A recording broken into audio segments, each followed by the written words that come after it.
Hello friends, welcome to back Neha education. आज मैं आपके लिए यूपी टीजीटी 2006 का क्वेश्चन पेपर का पार्ट सेकंड लेकर आई हूँ। आज यूपी टीजीटी 2006 का क्वेश्चन पेपर कंप्लीट हो जाएगा। यदि आप मेरे चैनल पर नए हैं तो आप इसके बाद 2006 क्वेश्चन पेपर का पार्ट फर्स्ट देख लीजिएगा। और मैंने यूपी टीजीटी 2004 और यूपी टीजीटी 2005 के क्वेश्चन पेपर को सॉल्व करा दिया है, तो आप उसको भी देख लीजिएगा।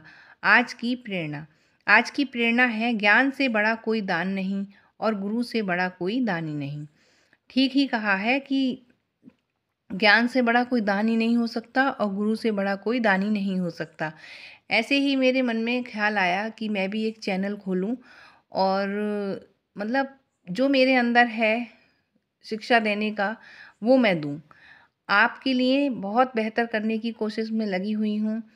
मैंने क्वेश्चंस को देखा है, बजट से आया है, सफाई से आया है, दांतों से भी आ जाता है कभी कभी क्वेश्चंस। मतलब 10-12 से भी बहुत बार क्वेश्चन रिपीट फॉर्म में आए हैं टीजीटी के एग्ज़ाम में, पीजीटी के एग्ज़ाम में। तो नेट का जो आता है एग्ज़ाम वो थोड़ा और लेवल का आता है, लेकिन जो ये टीजीटी पीजीटी का है तो इसमें 10-12 ही सबका आता है। तो मैं ये सोच रही थी कि जब ये क्वेश्चन पेपर मैं करा लूँ तो फिर मैं 6 क्लास से ही स्टार्ट करूँ। अब देखती हूँ, मेरी कोशिश वैसे जारी है आप सबके लिए और मैं उसमें लगी हुई हूँ और सोचती हूँ कि मैं आपके लिए क्या नया दूँ। तो पहले हम जब ये क्वेश्चन पेपर सॉल्व कर लेंगे तो हमें पता चल जाएगा कि किस किस टॉपिक से क्वेश्चन को लिया है। तो आइए देर ना करते हुए मैं अपनी वीडियो को करती हूँ स्टार्ट। अब तक हमने 64 क्वेश्चन को सॉल्व किया है। अब नेक्स्ट क्वेश्चन देखते हैं 65। बैंक एक संस्था है, तो कैसी संस्था है? व्यावसायिक संस्था है।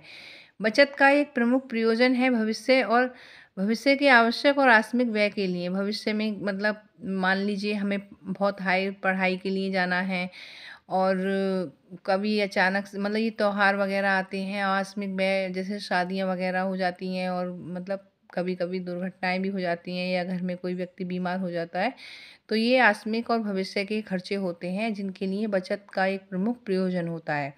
डाकघर में आवर्ती जमा खाता कितने वर्ष के लिए खोला जा सकता है? तो 5 वर्ष के लिए खोला जा सकता है। गिफ्ट चेक की न्यूनतम धनराशि होती है 11 रुपये। भविष्य निधि योजना, जीवन बीमा निगम आदि से संचित धनराशि का उपयोग किया जाता है राष्ट्रीय विकास कार्यों में। व्यय को प्रभावित करने वाले कारक हैं कौन कौन से? परिवार के सदस्यों की संख्या, रहन सहन का स्तर, गृहिणी की योग्यता एवं कुशलता। घर की सफाई में सर्वाधिक महत्व है दैनिक सफाई का। एक बार में मादा मच्छर अंडे देती है 100 से 500। घर की सफाई का महत्व क्या है? जीवन में आनंद की प्राप्ति, मानसिक स्वास्थ्य के लिए, शारीरिक स्वास्थ्य के लिए। नेक्स्ट है, घर की सफाई करते समय ध्यान देने योग्य बातें। सफाई क्रमानुसार की जानी चाहिए, गंदगी कम की जाए, सफाई के लिए उचित साधन। फर्नीचर की दरारों को भरने के लिए उपयोग किया जाता है पुटीन अथवा मोम। उत्तम गृह सज्जा के लिए अनिवार्य है अभिरुचि तथा सौंदर्य बोध। पाश्चात्य शैली के भोजन के कमरे में आवश्यक है मेज एवं कुर्सियाँ। घरेलू फर्नीचर खरीदते समय ध्यान रखना चाहिए कि वह उपयोगी हों। फूलदान में फूलों को अधिक समय तक ताज़ा रखा जा सकता है। कैसे रखा जा सकता है? पानी में थोड़ा नमक डालकर। अनुरूपता को किस प्रकार से उत्पन्न किया जाता है? रेखा, आकार, बनावट द्वारा। नेक्स्ट है, घर में गंदगी के लिए उत्तरदायी हैं चूहे तथा छिपकली, कॉकरोच, मक्खी और मच्छर। तांबे की वस्तुओं को साफ करना चाहिए किससे? चूने द्वारा। घर की सजावट से तात्पर्य है कमरों में उपयुक्त सामान की कलापूर्ण व्यवस्था होना। सजावट के सिद्धांत के तत्व हैं कौन कौन से तत्व हैं? अनुपात, संतुलन और प्रभाव। कालीन की सफाई करनी चाहिए, नरम ब्रश होता है उससे करना चाहिए। अब नेक्स्ट क्वेश्चन है, ये मैथ का है। 1 दर्जन केलों का मूल्य 10.8 रुपये है। एक केले की कीमत कितनी होगी? तो ये होगी 0.9 रुपीज़। अच्छा, 1 किलोमीटर में होते हैं 1000 किलोमीटर। प्रीतियाँ अपने 2 बच्चों को मेला दिखाने ले गई थी। एक का टिकट का मूल्य था 1.8 रुपये था और तीनों टिकट का मूल्य कितना होगा? तो 5.4 रुपये होगा। नेक्स्ट देखते हैं, एक कार पहले घंटे में 34.3 किलोमीटर, दूसरे घंटे में 56.2 किलोमीटर तथा तीसरे घंटे में 46.73 किलोमीटर चली। तो उसने कितनी दूरी तय की? तो उसने दूरी तय की 137.23 किलोमीटर। 1 किलो चीनी का दाम 15 रुपये है, तो 4 किलो चीनी का दाम कितना होगा? 60 रुपीज़।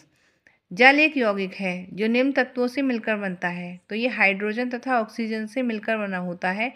जल के एक अणु में हाइड्रोजन के 2 परमाणु तथा ऑक्सीजन का 1 परमाणु होता है। जल का रासायनिक सूत्र क्या होता है? H2O। कुएं के पानी के शुद्धिकरण के लिए मिलाया जाता है उसमें पोटेशियम परमैंगनेट। शुद्ध जल होता है, स्वादहीन होता है, गंधहीन होता है और रंगहीन होता है। नेक्स्ट देखिए, घरेलू स्तर पर जल को शुद्ध करने की उपयुक्त विधि है कौन सी? उबालना। जल की स्थायी कठोरता डालकर दूर कर सकते हैं। क्या डालकर उसे जल की स्थायी कठोरता को दूर किया जाता है? तो चूना। जल की अस्थायी कठोरता दूर करते हैं चूने का पानी मिलाकर। टाइफाइड में कैसा आहार दिया जाना चाहिए? हल्का तथा सुपाच्य। हैजा रोग कहाँ फैलता है? तो तीर्थ स्थानों में फैलता है और ये मेले में फैलता है। मक्खियों को नष्ट करने के लिए छिड़काव किया जाता है DDT का। अतिसार किस ऋतु में अधिक फैलता है? तो वर्षा में फैलता है। मोतीछरा या टाइफाइड का संक्रमण काल होता है 6 से 21 दिन का। गैसीय निसंक्रामक है क्लोरीन। प्राकृतिक पर्यावरण प्रत्यक्ष रूप से प्रभावित करता है जनसंख्या के घनत्व को, खान पान को, यातायात के साधनों को। पर्यावरण का अप्रत्यक्ष प्रभाव पड़ता है जनसंख्या के धार्मिक जीवन पर, जनसंख्या की कलाओं पर, जनसंख्या के साहित्य पर।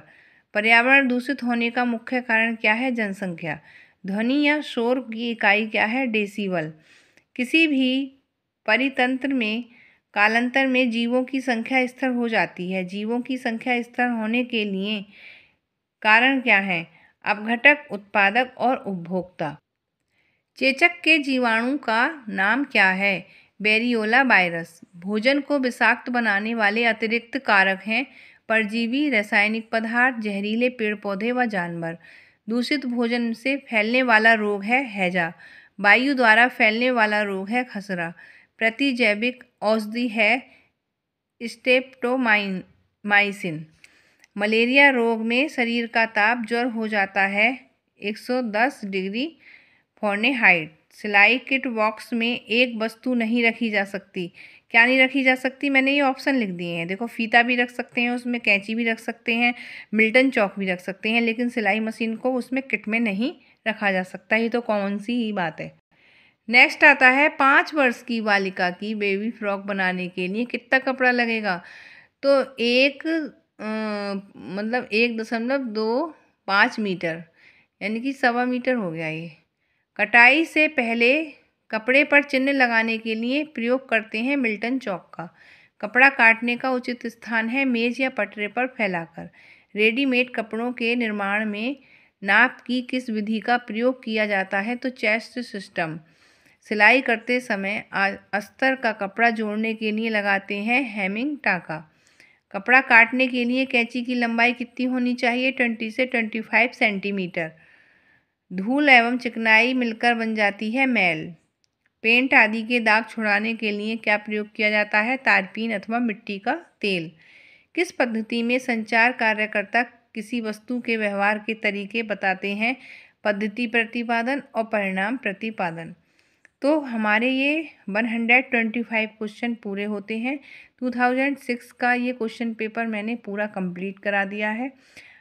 अब देखिए फ्रेंड, पेपर जब हम सॉल्व करते हैं तो हमें नॉलेज हो जाती है कि हमें अपने प्रिपरेशन को कैसे बेहतर तरीके से करें, हमें मतलब सिलेक्ट कैसे हों कि हमें कैसे मतलब मेहनत करनी है। यदि आपको मेहनत करनी है तो बने रहिए मेरे साथ। मैं डेली वर्क कर रही हूँ, आप भी मुझे अपना बेस्ट करके दिखाइए। बस यही कहूँगी, लगे रहिए, बस मंजिल दूर नहीं है। यदि आपको मेरी वीडियो हेल्पफुल लगे तो प्लीज़ लाइक, शेयर, कमेंट्स और मेरे चैनल को सब्सक्राइब कीजिए और बेल आइकन को प्रेस कीजिए ताकि मेरी अगली वीडियो का नोटिफिकेशन आपको मिल सके। तो बस मिलते हैं गाइस नेक्स्ट वीडियो में। तब तक बाय, टेक केयर।